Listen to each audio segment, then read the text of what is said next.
la différence entre algie vasculaire de la face et migraine. C'est très compliqué. Vous me demandez en 2 minutes de résumer quelque chose de très complexe et donc il faut bien sûr en discuter avec un médecin.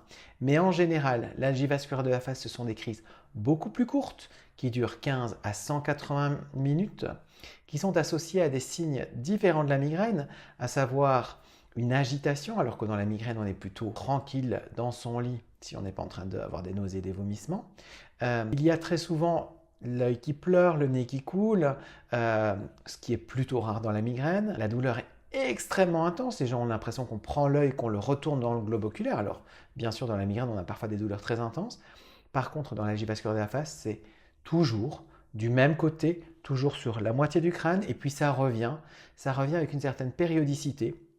Alors que la migraine, eh bien oui, il y a une périodicité, mais ça peut être une fois par mois, une fois par semaine, notamment par exemple les week-ends.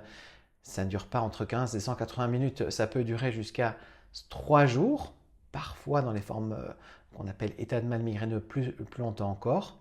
La migraine, ça peut être, comme son nom l'indique, en grec hémicrânien, la moitié du crâne, mais ça peut être les deux côtés. Et puis les signes associés ne sont pas cette agitation de l'algie vasculaire, mais plutôt on a besoin d'être au calme et ce ne sont pas trop souvent c'est larmoiement et autres écoulements nasales, mais beaucoup plus des nausées, des vomissements et une gêne au bruit, à la lumière qui sont parfois, mais très rarement présents dans l'algie vasculaire de la face. Donc vous voyez, il y a certaines choses qui se recoupent.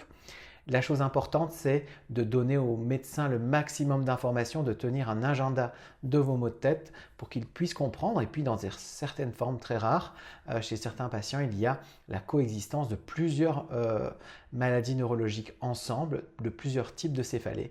Et c'est là où on a besoin d'informations tel un enquêteur. On a besoin de vous et puis on va peut-être vous retourner dans tous les sens pour avoir un maximum d'informations lors des consultations. À bientôt.